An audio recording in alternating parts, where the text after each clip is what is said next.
కుల బహిష్కరణ అవును కుల బహిష్కరణ మళ్లీ వార్తలోకి వచ్చింది. తమ కబ్జాలకు అడ్డు వస్తున్నారని ఏకంగా 30 కుటుంబాలపై సాంఘిక బహిష్కరణ విధించారు. వారితో ఎవరూ మాట్లాడకూడదని, వారిని పనులకు ఎవరిని పిలవకూడదని, వారి పనులకు వెళ్లకూడదని ఆంక్షలు విధించారు. గ్రామంలోని చెరువును కబ్జా చేసేందుకు చేస్తున్న ప్రయత్నాలను అడ్డుకునేందుకే ఈ వేధింపులు అని బాధితులు ఆరోపిస్తున్నారు.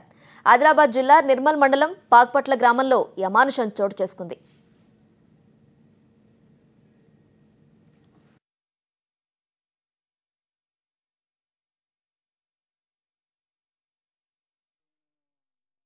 అగ్రకులాలను మేము కట్టేస్తే అగ్రకులాలు తెంపేసి మాకు బాగా ఇబ్బంది చేశారు. బాయ్కట్ చేసి మాకు మేము చెరువు తెంపుతున్నామంటే ఎంఆర్ఓగా అందిస్తే బాయ్కట్ చేసి మాకు ఇబ్బందులు పెడుతున్నారు సార్.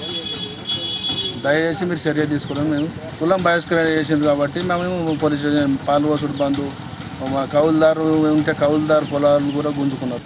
మా అగ్రకులాలు అంతా ఇక ఊరంతా ఇక మా 30 వీడిసి నంబర్లు ఇప్పుడు మా 30 కుటుంబాలకు బహిష్కరించి.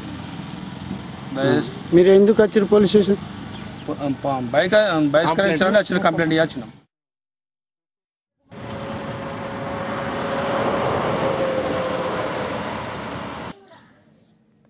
ఆదిలాబాద్ జిల్లా నిర్మల్ మండలం పాక్పట్ల గ్రామంలోని నాగమ్మ చెరువు కింద దళితులు పొలాలున్నాయి. చెరువుల్లోని నీటితో వీరు వ్యవసాయం చేసుకుంటున్నారు. అయితే ఈ మధ్య కొందరు కబ్జా కోరులు ఈ చెరువుపై కన్నేశారు. చెరువులో నీళ్లుంటే కబ్జా చేయలేమని భావించారు. చెరువుగట్టు కింద కాలువలా తవ్వి చెరువు నీటిని కిందికి వదిలేశారు. ఇది గమనించిన దళిత రైతులు ఆ కాలువను మూసివేశారు.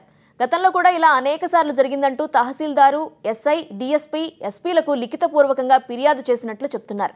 అయితే కబ్జాకు పాల్పడుతున్న వారిపై చర్యలు తీసుకోవట్లేదని ఆవేదన వ్యక్తం చేస్తున్నారు. కబ్జాకోరుల దౌర్జన్యాన్ని అడ్డుకున్నందుకు చెరువు కింద పొలాలున్న 30 కుటుంబాలను సాంఘిక బహిష్కరణ పేరుతో వేధిస్తున్నారని ఫిర్యాదు చేస్తున్నారు. విచారణ ఏం జరిగిందంటే మాకు మెయిన్ కావాల్సింది చెరువు కట్ట గురించి.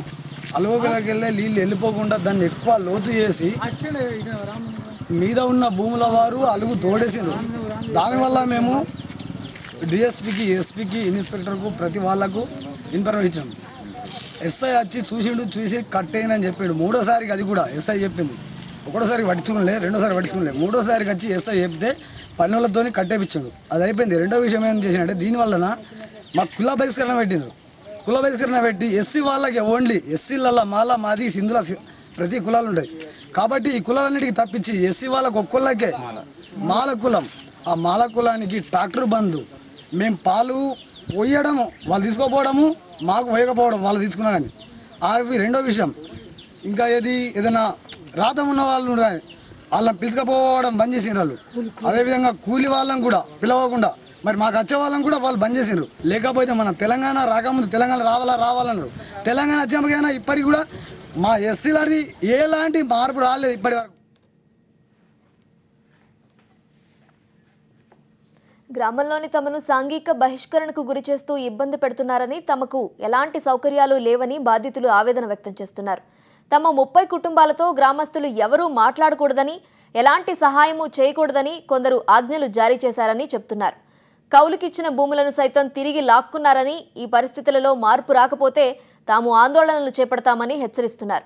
డిఎస్పీ ఆఫీస్ చేపడతామని పాక్పట్ల గ్రామంలోని బాధితులు స్పష్టం చేస్తున్నారు.